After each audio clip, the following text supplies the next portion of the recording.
Introducción al detalle, obra artística y reflejo social, con la que iniciamos este programa en el año 2023.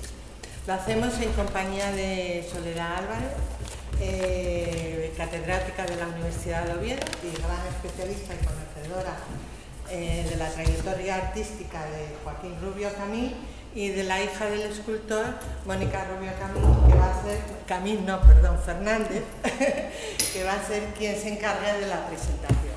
Gracias a todos y os dejo la mejor compañía. Bueno, buenas tardes y muchas gracias por venir. Queríamos decir, en primer lugar, que la familia de Rubio Camín está muy contenta con la acogida de esta exposición, que ha sido... Hemos tenido una información que nos han ido mandando gente, todos los amigos, todos los familiares y prácticamente toda la gente que conocemos que ha venido a la exposición, y pensamos que ha tenido un éxito enorme.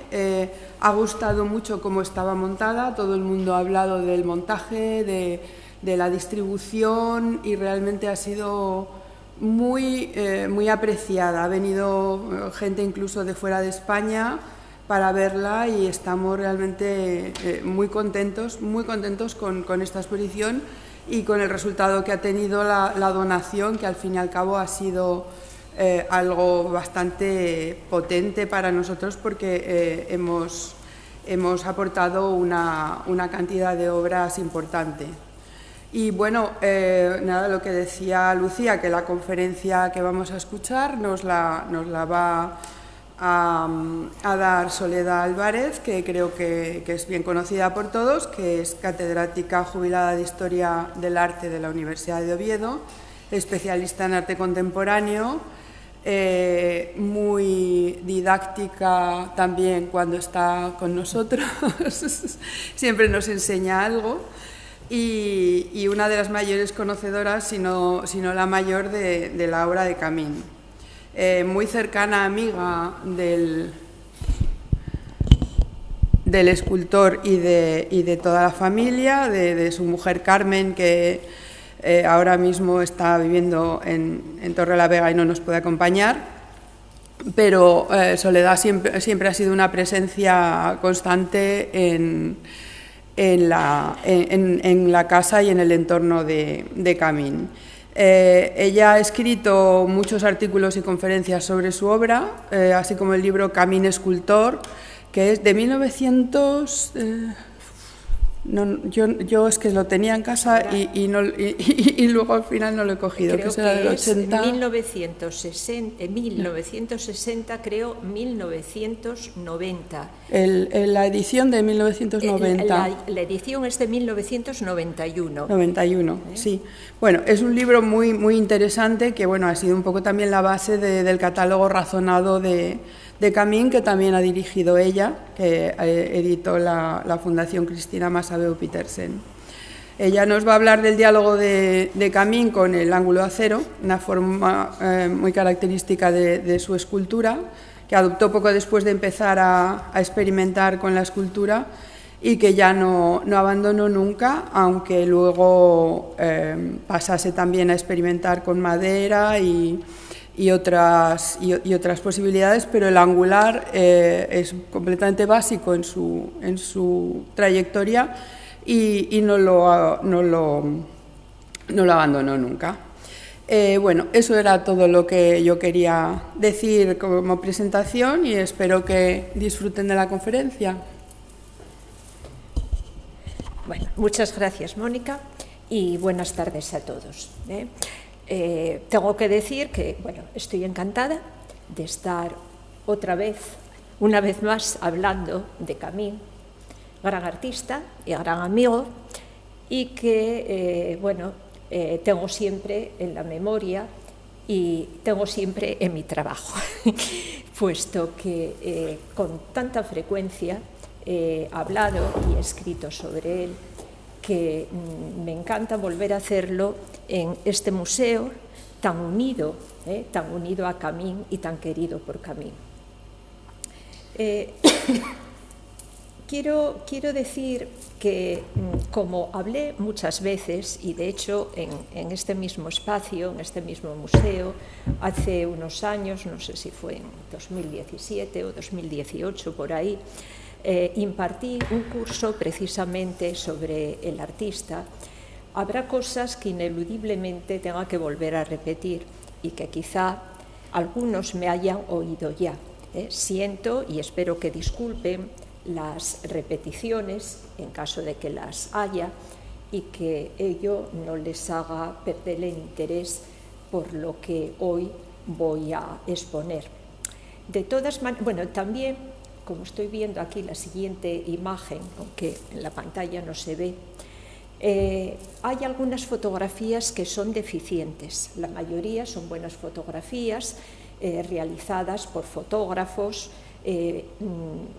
además de profesionales, fotógrafos artistas y buenos conocedores de la obra de Camín y que entendían perfectamente y sabían hacer las fotografías de Camín. Pero hay alguna más deficiente que son fotógrafos, pertenecen a obras no localizadas, obras que no pudimos, cuando se hizo el catálogo razonado al que se acaba de referir Mónica, no pudimos localizar y que por lo tanto bueno, pues conocemos únicamente a través de las referencias que tenía el propio artista. Referencias porque él lo recordaba todo y también por las fotografías antiguas que tenían su poder. Entonces algunas van a ser de peor calidad, pero creo que son interesantes porque sobre todo se refieren a algunas de las primeras creaciones tridimensionales que hizo en los años 60. Bueno, decía que voy a decir algunas, voy a exponer, bueno, pues ideas que es imposible no reiterar al enfocar y al afrontar el estudio de la obra de acero de Camín, del angular, además con el angular de acero de Camín. Pero en este caso vamos a partir de un planteamiento diferente, puesto que de la obra de Camín hablé en ocasiones, bueno, pues abordando tanto su biografía como toda su trayectoria creativa. En otras ocasiones, pues me dediqué a analizar alguna de las diferentes y de las múltiples disciplinas que practicó. En otras ocasiones, aspectos parciales de alguna de esas disciplinas, pero en esta ocasión, y atendiendo al ciclo en el que se inserta esta conferencia, la colección al detalle, pues el planteamiento va a ser diferente. Vamos a partir de una obra que es la que figura en la pantalla, A Kafka 3, y de esa obra, bueno, pues va a partir el análisis que no nos va a permitir hacer el discurso cronológico habitual de más antiguo o más reciente, porque esta es una obra que pertenece a un periodo muy concreto que ya llevaba, bueno, pues supone una etapa importante dentro de la trayectoria de Camín, cuando éste llevaba ya prácticamente 10 años, algo más de 10 años de experimentación con el volumen y con la tridimensionalidad. ¿Por qué elegí esta obra? Lucía, la directora del museo, cuando me llamó para esta conferencia, me dijo: eliges una obra, la que quieras, y a partir de ella planteas la conferencia. Y estuve pensándolo y esta me pareció muy adecuada. ¿Por qué A Kafka 3? Cuando en realidad es una escultura, eso, que se realizó cuando Camín ya llevaba más de 10 años trabajando en la plástica con el acero. Pues por dos razones. Por una parte, es una de las esculturas recientemente donadas al Museo Jovellanos por las hijas del artista, que todos los asistentes a esta conferencia pueden ver en directo. Bueno, ya conocerán, habrán visto, pero quienes no lo hayan hecho pueden ir a ver en directo al terminar la misma. Y por otra parte, elegí esta obra porque forma parte del grupo más representativo de esculturas de la que en 1991, en el libro que antes citaba Mónica, Camín Escultor, yo denominé fase clásica. Y esto lo consensué con el artista, porque tenía miedo que se enfadase mucho conmigo si yo decía, no, es que esto es muy clásico. No, él estaba totalmente de acuerdo conmigo, con que realmente respondía a una fase de plenitud creativa dentro de su trayectoria con el angular como soporte. Una fase en la que refleja a la perfección la máxima que defendió Camín tras el hallazgo del angular como soporte matérico de su obra. Y que además mantuvo a lo largo de toda su trayectoria posterior. La máxima es menos es más. Y aquí lo vamos a ver no solo en esta escultura, que quizá no parezca tan explícito lo que estoy diciendo, pero lo vamos a ver en todo lo que comente a continuación. A Kafka 3 es una escultura integrada por 3 elementos diédricos de acero, es decir, por 3 angulares, dispuestos verticalmente, uno en el centro, de mayor altura, como pueden comprobar, y 2 envolventes en torno a él. La pieza, aparentemente, ofrece un tratamiento más complejo en lo formal y más cerrado en lo espacial que el resto de las esculturas de esta fase, a las que luego me voy a referir enseguida, pero conviene aclarar que en lo referente a la forma, la intervención del artista se limita a trazar, cortes paralelos en las caras frontales de los 2 diedros envolventes de los 2 laterales, unos cortes que permiten generar un movimiento de escalonamiento contenido pero bien definido, en torno a ese otro ángulo central, a ese angular central. Ese angular central es solo intervenido en la parte superior con un corte que permite girar esa zona seccionada, dándole también un movimiento ascendente. Eso en lo referente a la forma. En lo referente al espacio, si bien la escultura ofrece un aspecto, como decía, más compacto que otras obras del artista de este momento, tiene el espacio como elemento integrante fundamental. Tiene un espacio interno y cerrado, definido por la conjunción de los 3 angulares. Un espacio interior que apenas apreciamos y que está definido por esos 3 angulares. Y un espacio abierto que dialoga con el exterior a través de los cortes y de la escalonada apertura de los diedros laterales. Como expuso Ana Yoari en la ficha correspondiente a esta obra, a esta escultura del catálogo razonado del artista que mencionó también antes Mónica, esta pieza es la tercera dedicada a Kafka. Las anteriores, aquí las pueden ver, son de 1964 y tienen un tratamiento muy diferente. No me voy a detener en ellas. Ana Yoari, autora de una tesis doctoral sobre el artista y también de la catalogación, pues la autora del catálogo becada por la Fundación para realizar la catalogación de la obra de Camín para ese catálogo razonado, pues Ana Yoari se refiere a las diferentes lecturas de las que es susceptible la obra. Voy a leer literalmente su comentario. Dice, su dedicatoria, no de estas, perdón, es de la que estoy comentando. Bien.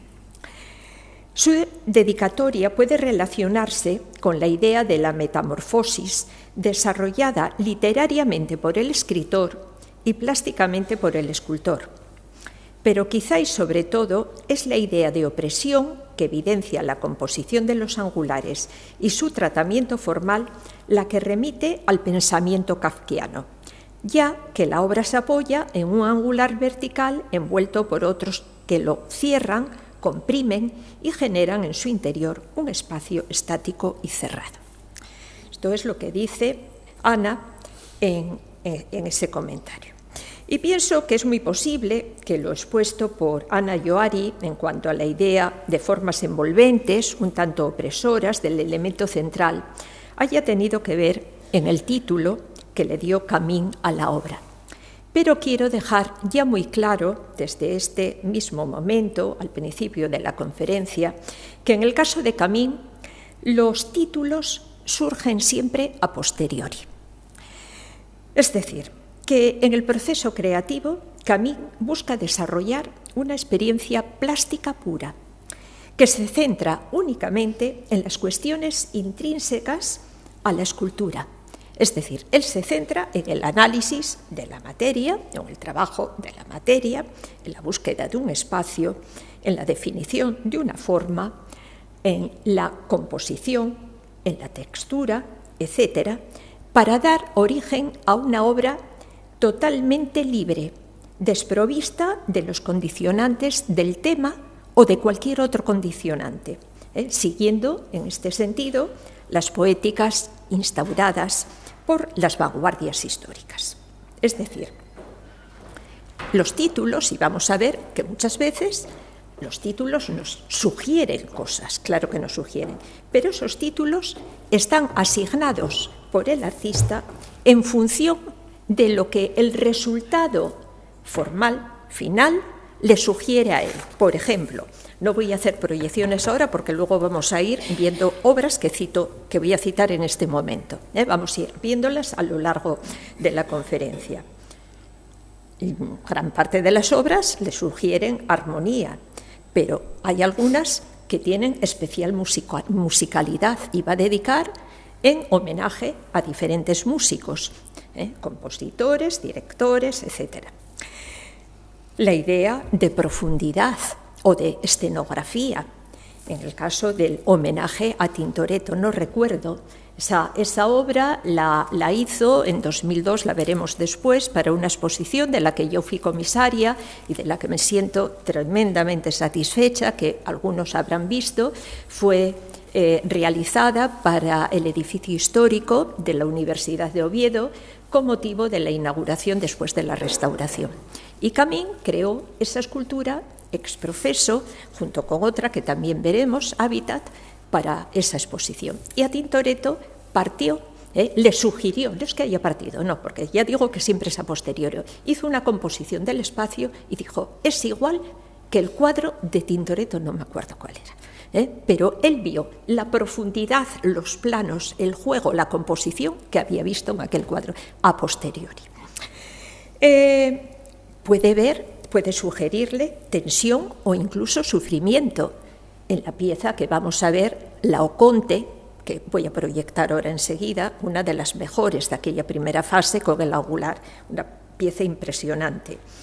Puede sugerirle un paisaje, una la titula así, paisaje, otra la titula rodiles, o incluso la propia forma resultante le puede sugerir un objeto real, algo que existe en la realidad, como el yelmo. Pero no es que el yelmo haya dado origen a esa escultura, es que esa escultura, cuando estuvo terminada, dijo yelmo, porque realmente lo sugiere, pero a posteriori. Y por eso quiero que quede esto claro ya desde el principio. Bien, a Kafka 3 decía que pertenece a esa época, en torno a 1970, empieza 2 años antes, en 1968, en que las obras quedan configuradas conforme a las constantes estéticas del clasicismo, que por eso dije, pero es que esto es como lo clásico. Yo además de aquella había dado, hacía poco, cuando empecé a estudiar la obra de Camín, acababa de explicar el clasicismo griego en clase. Y dije, pero si esto es como los clásicos, armonía de proporciones, ahí lo tenemos. Voy a pasar unas cuantas, pero aunque cite una de estas constantes del clasicismo en diferentes piezas, todas ellas las tienen todas. Aquí, bueno, pues pongo esta para ejemplificar la armonía de proporciones, la propia Kafka 3, pero aquí vemos el equilibrio en la estructura. Y además en obras con composiciones muy diferentes, pero todas son equilibradas. Llanas, y además de fechas también un poco diferentes. Llanas, de 1976, Estrella, de 1980 y Paisaje, de 1990. La depuración en la forma. La forma es entendida por Camín, y lo va a ser en general, aunque haya esculturas, bueno, pues que sean más complejas desde el punto de vista formal, pero sobre todo a partir de esta fase de 1968 en adelante, a lo largo ya de toda su trayectoria, va a ser entendida como un elemento de freno, no de exhibición. Él no trata de exhibirse desde el punto de vista formal, sino al contrario, de contención. Y el módulo angular, porque se convierte casi en un módulo, el angular, va a tener intervenciones mínimas. En esta fase, más que nunca. Y creo que dos ejemplos muy representativos son los que tenemos en la pantalla: Hito, de 1972, y Afloramiento, de 1990. Otro rasgo más, totalmente clásico: esencialidad de volúmenes. Aquí tenemos el yelmo, al que antes me refería, otra pieza clave, pero es que voy a estar diciendo piezas clave constantemente. Espero que disculpen la repetición, me parecen todas magníficas, de la obra de Camín. O algo que se da, como decía, bueno, todo se da en todas, en esta... Bueno, ¿qué pasa aquí? Eso. Claridad, limpieza formal y sobriedad. Creo que queda perfectamente reflejado en esta escultura, Rodiles, donde nuevamente el título fue asignado por Camín cuando vio el resultado formal de la obra. Representativa de ese Camín clásico es la exposición celebrada en 1973 en la sala de la Dirección General de Bellas Artes de Madrid, donde presentó los logros alcanzados en torno a 1970 con una intervención mínima del soporte matérico en unas esculturas caracterizadas, por lo tanto, por todas esas constantes que estaba citando hasta hace un momento, donde destaca esencialmente la depuración formal. A esa depuración formal llega a través de un largo recorrido iniciado en torno a 1963, cuando descubría que el angular de acero constituye en sí mismo una escultura mínima, al tratarse de un diedro generador de dos espacios, uno cóncavo y otro convexo. A partir de entonces, primero recurriendo a composiciones más complejas y dinámicas, con varios angulares, como veremos enseguida en la pantalla, y después con la intervención de un angular único mediante cortes y torsiones, Camín supo apreciar y supo aprovechar la capacidad del ángulo del perfil en ángulo de acero para crear formas, para definir el espacio escultórico, para establecer el diálogo, por lo tanto, morfoespacial entre formas y espacio, para generar movimiento con un elemento en principio rígido y lineal, para crear tensiones capaces de evocar sensaciones y sentimientos, aunque no sea lo que busca a priori, pero claro, lógicamente también le satisface que sean capaces esas piezas en las que él busca la forma y tal, llegar a producir esas sensaciones.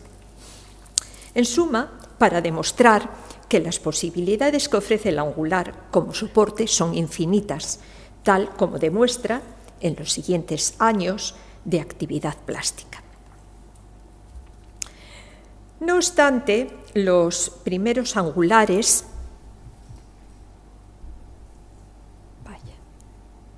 vaya, me salí.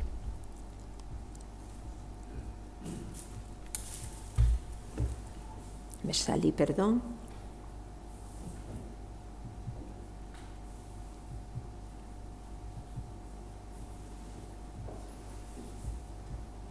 Sí.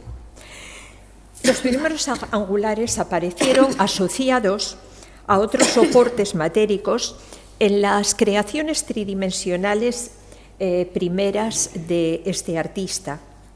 Por lo tanto, ahora, ya decía al comienzo de la charla, que íbamos a romper el discurso lineal, ahora nos volvemos atrás. Estábamos hablando de una etapa de plenitud. Vamos atrás, a los inicios de su andadura escultórica.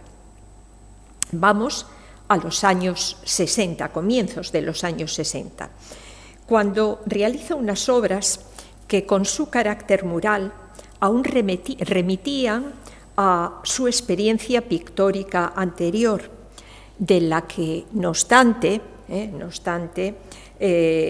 los distanciaban la renuncia a la figuración y la introspección en el mundo volumétrico real.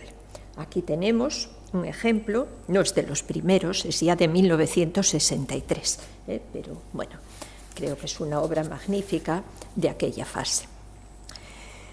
El paso del mundo pictórico tridimensional el paso del mundo pictórico bidimensional al escultórico tridimensional estuvo impulsado en su trayectoria, creo que por dos factores determinantes. Por una parte, el contacto, voy a ver si pasándolo aquí, no, ahora lo empeoré, aquí, lo tengo, ahí. Bien, por una parte, el contacto con la arquitectura. Camín, ya en la segunda mitad de los 50, empezó a tener muy frecuentes colaboraciones con arquitectos muy importantes a nivel nacional. Colaboró en obras muy relevantes que se estaban realizando en toda España en aquel momento. Pero bueno, yo me voy a centrar solamente en unos pocos ejemplos conocidos de todos aquí en Asturias.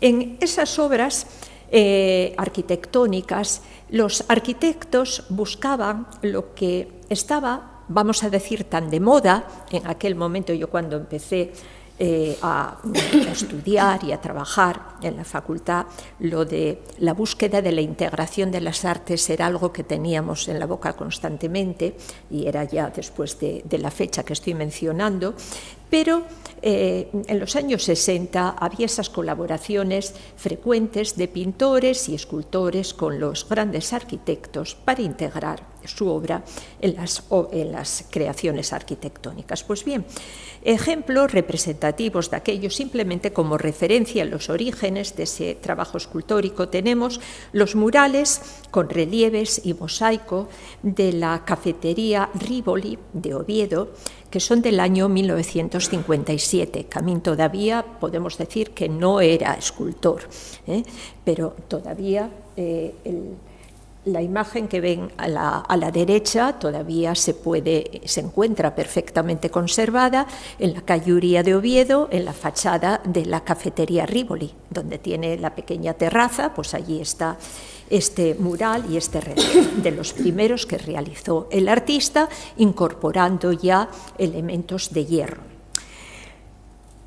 Fundamentales, y hay que citarlos sin lugar a dudas, son los trabajos que realizó para la iglesia londinense de San Vicente Pottersbar, para la que proyectó un gran mural pictórico en el que la pintura monumental se complementaba con relieves escultóricos. Aquí tenemos un Vía Crucis realizado en cobre, bronce y plata, y un Cristo que también está realizado con numerosos metales distintos.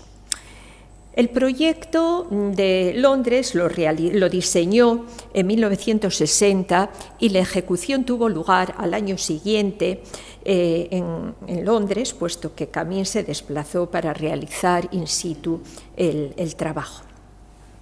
Otros dos ejemplos de aquellas primeras creaciones, como las pongo por ser también ejemplos gijoneses y de todos conocidos, como el grupo Marineros del año 1960 en la calle Marqués de San Esteban, o el grupo Ahorro, realizado al año siguiente para la Caja de Ahorros de Asturias en Gijón. Esto en lo que se refiere a ese primer contacto o ese primer impulso que tiene para pasar de la escultura a la tercera dimensión a partir del contacto con la arquitectura. Pero decía que hay además otro factor.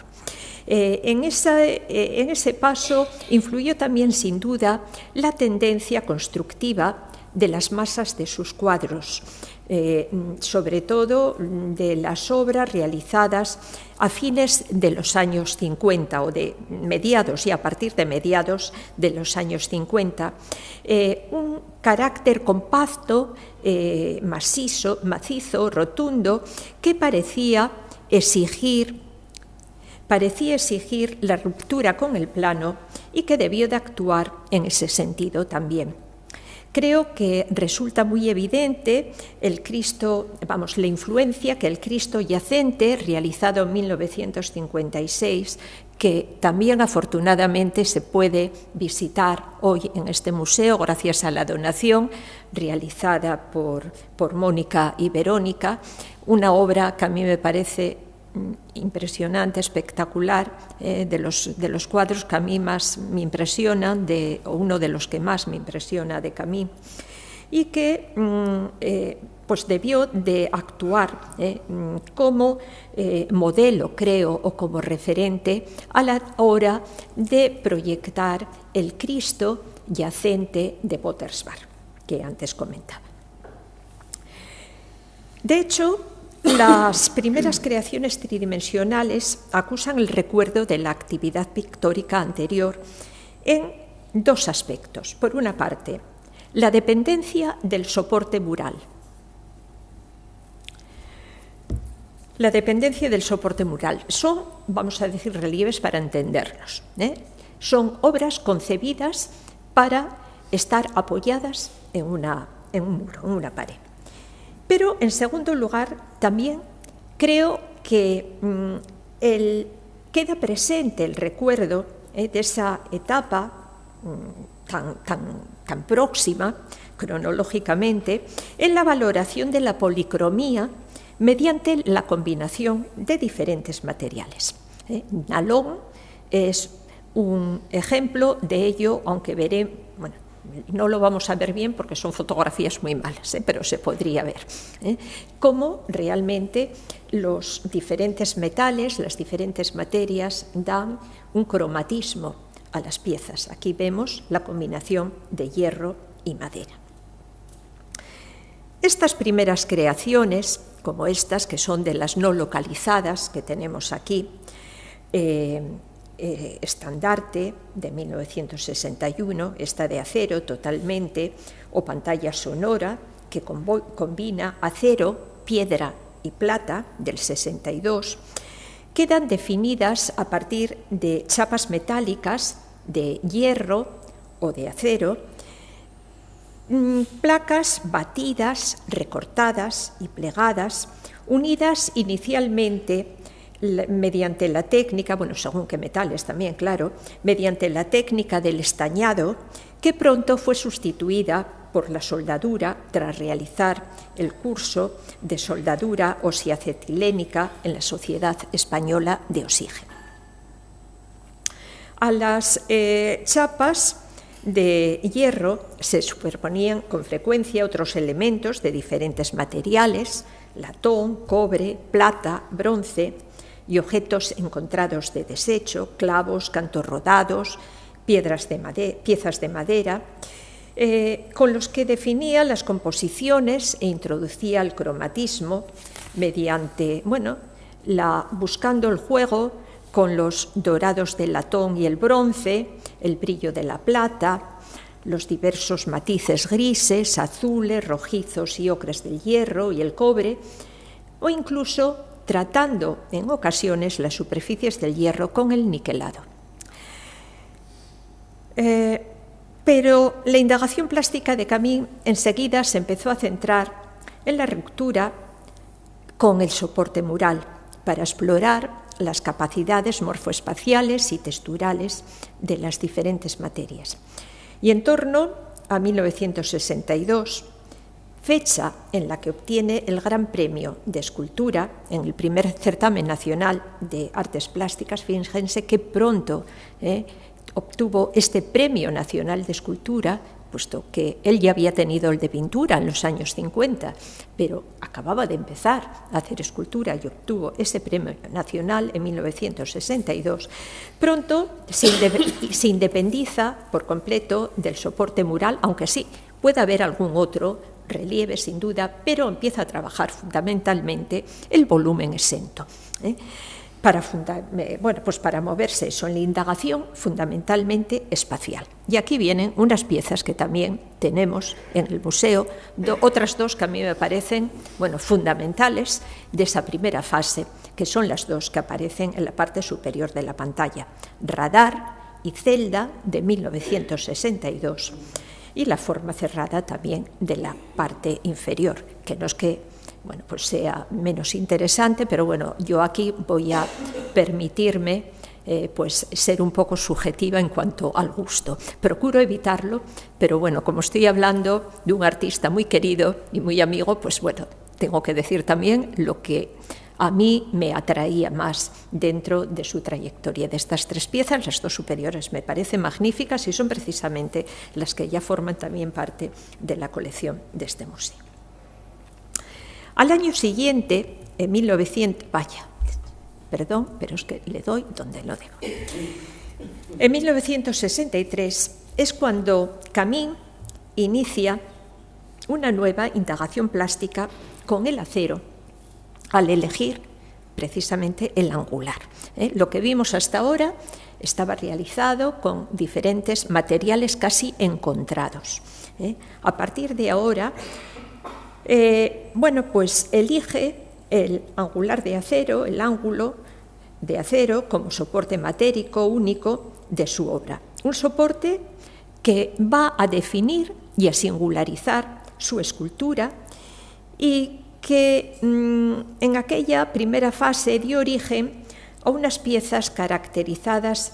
Voy a utilizar un término que, si me oye mi compañero Javier González Santos, que me va a seguir, va a dar una conferencia dentro de este ciclo, me dirá: Marisol, no se utiliza así la palabra barroquismo para entendernos. Se caracteriza por el barroquismo para entendernos en cuanto a complejidad y expresividad formal y compositiva. Aquí tenemos una de esas piezas, también perteneciente a la colección ahora del Museo Jovellanos. ¿Cómo se consigue esa complejidad expresiva, formal y compositiva? Pues mediante el uso de angulares múltiples, como este horizontal de 1953, o estas otras piezas que responden, también fotografías malas, porque tampoco son obras localizadas, que responden a la misma época e intención. Peine, caída, arco, que generan composiciones complejas, tensiones y dinamismos. Pero la complejidad formal también se puede obtener a partir de la intervención de los lados del diedro con cortes múltiples y contorsiones, como estas otras dos obras, Laoconte y Homenaje a Vivaldi, de 1964. Creo que aquí, lo que antes decía de los títulos dados a posteriori por la sugerencia que puede bueno, pues generar en el espectador, creo que es claro, el título de Laoconte o el homenaje a Vivaldi, la musicalidad, la tensión, el sufrimiento en el caso de Laoconte. Pero el Angular enseguida fue intervenido buscando la liviandad y la musicalidad, que ya apuntaba en el homenaje a Le Corbusier de 1965 y en el homenaje a Anton Weber de 1966, en las que el Angular fue intervenido con cortes paralelos y se dispone elevado sobre una ligera barra de acero anclada en una peana de piedra.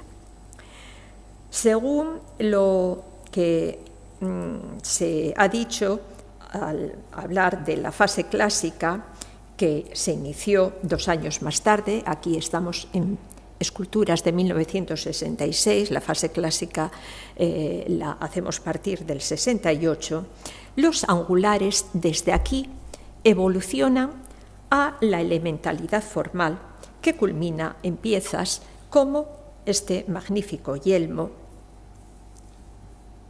o el hito de 1971 y el homenaje a Machado de 1974. El homenaje a Machado también en el museo. Y se van a mantener en las ilimitadas variantes morfoespaciales obtenidas con el perfil de acero en ángulo que se van sucediendo en las décadas siguientes, en creaciones que intervienen, uno más angulares, dando origen a la exploración de la horizontalidad, como en paisaje, el verticalismo, como en homenaje a la amistad y el titulado de forma genérica angular, a la estabilidad como un amigo de 1974 o el movimiento, el dinamismo como caracol, la esencialidad como posible encuentro o Penta 2, que no sé si es la que tenemos aquí detrás, creo que sí, o la exuberancia formal, que es menos frecuente, ya dijo, y compositiva en el caso de esta pieza titulada Industria, que realizó para el Banco de Bilbao de Gijón. Es decir, desde que Camín descubre el angular como escultura mínima y a lo largo de toda su trayectoria se puede hablar del angular como constante antes que como soporte de su escultura, puesto que él supo apreciar y aprovechar las infinitas posibilidades morfoespaciales que le ofrecía. No obstante, recurrió en ocasiones a otro tipo de perfiles de acero. En 1967 ya había utilizado chapas de acero en los murales diseñados para la Facultad de Geología de Oviedo, en este caso sí, con una temática, además pensada por él, pero lógica para el edificio donde se integraba, nuevamente la integración de las artes, donde se integraban estos 4 murales.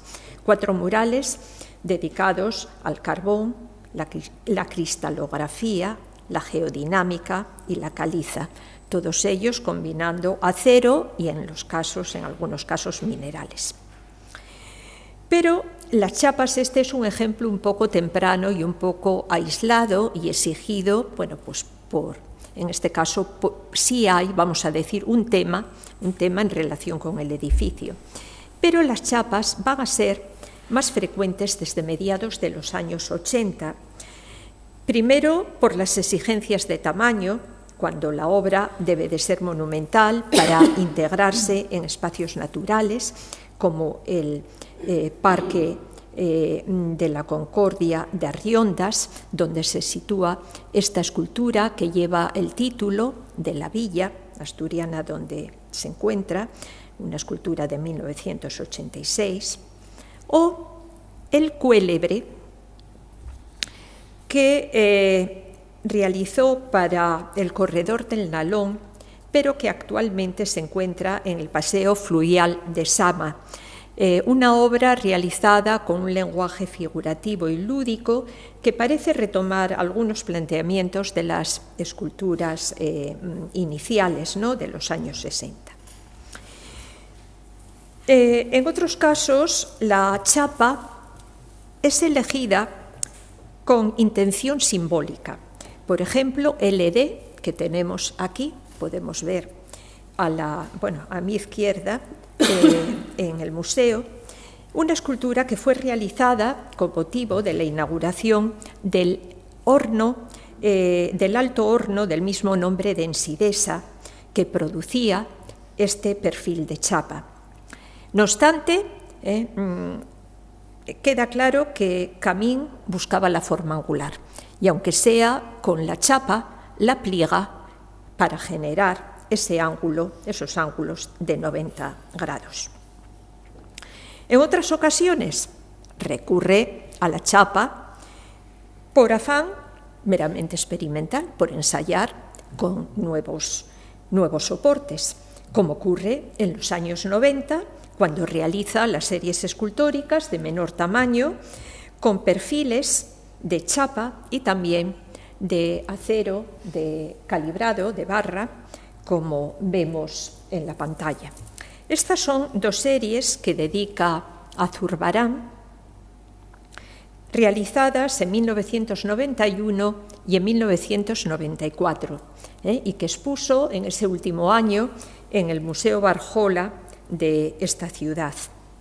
En estas series, retorna un geometrismo esencial de planos poligonales en las de la izquierda, y también se dedica a darle el mayor protagonismo, o un protagonismo fundamental, al espacio, en el caso de las barras, de las realizadas con la barra de acero.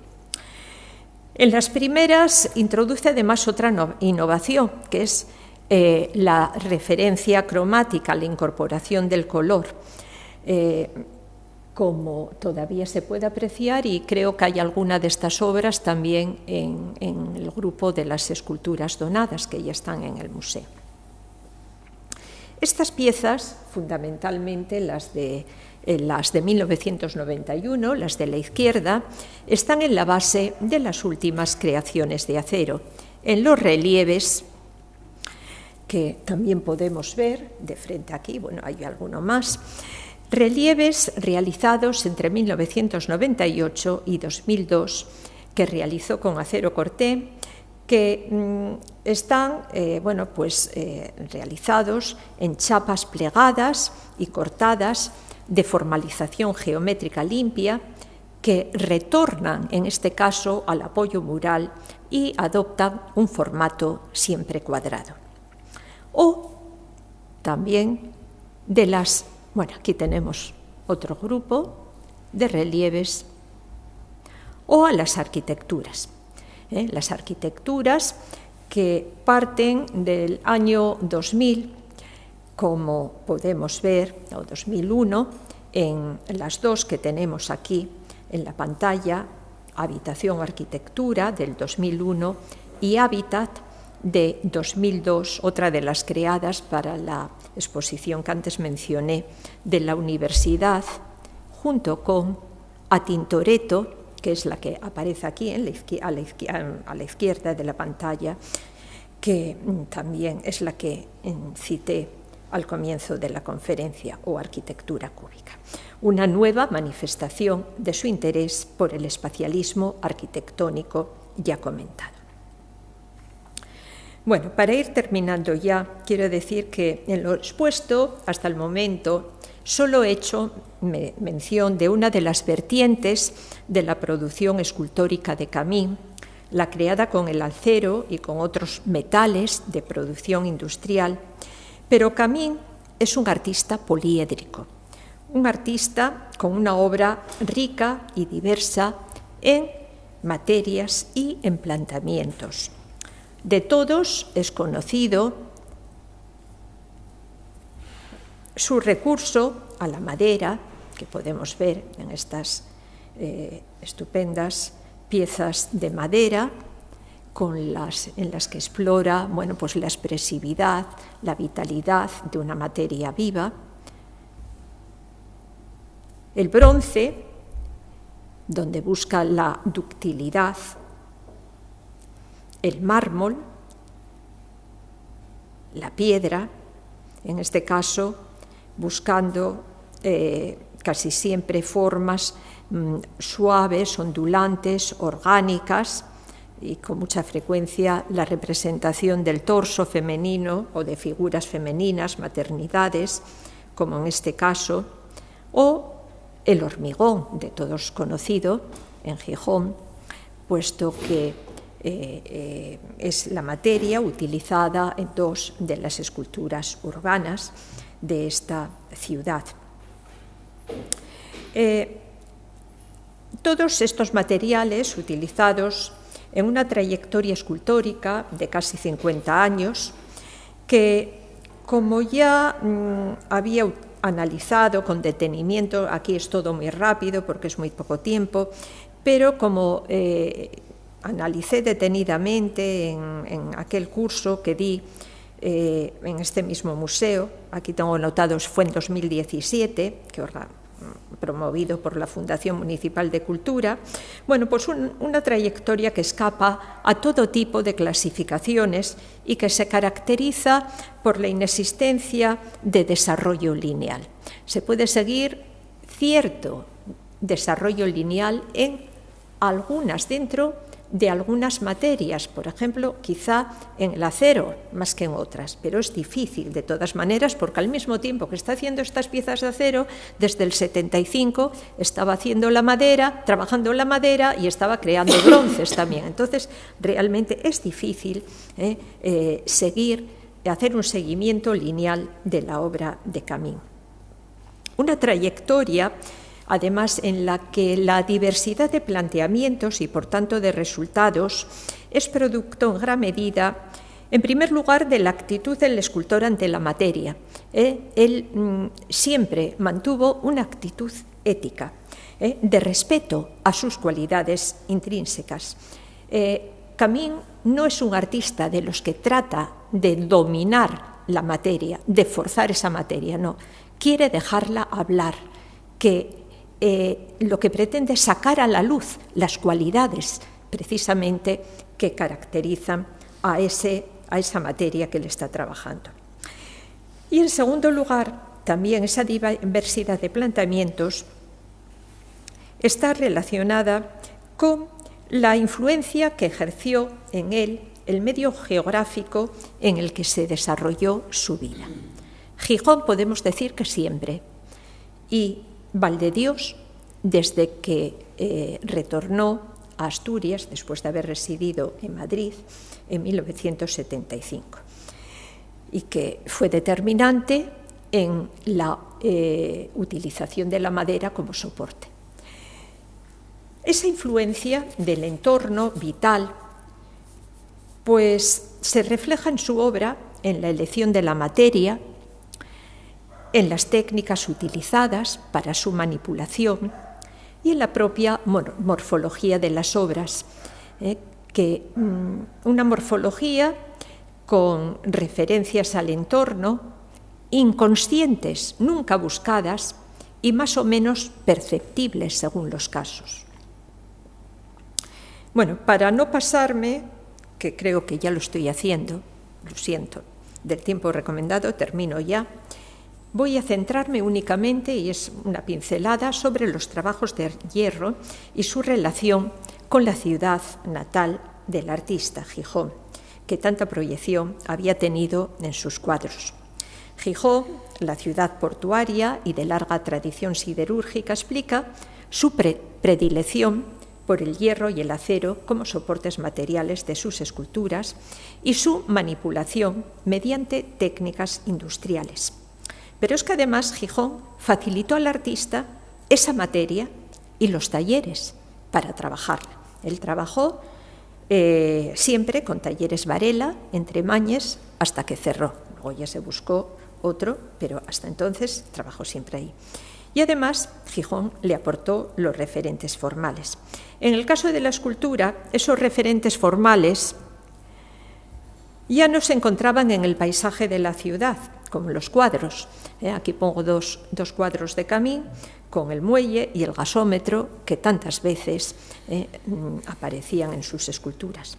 En este caso, los referentes formales de Gijón en la escultura están en la propia producción de sus industrias, al facilitarle esos elementos metálicos en origen, en los primeros momentos, elementos de desecho, como el homenaje a Elia Kazan o el homenaje a Bach, la sonata para percusión, y posteriormente en esos perfiles y chapas industriales que hemos visto a lo largo de toda la carrera, el perfil en ángulo, la chapa, el acero calibrado, destacando, por supuesto, la importancia del ángulo de acero como elemento básico de toda su trayectoria de más de 40 años de actividad plástica. Entonces, en este sentido, creo conveniente valorar que la materia ha constituido en estas creaciones bastante más que un mero soporte y que el acero debe ser entendido en sí mismo como un elemento plástico cargado de connotaciones a la memoria del lugar, elemento que remite a todo un mundo material e icónico de la siderurgia y de sus talleres.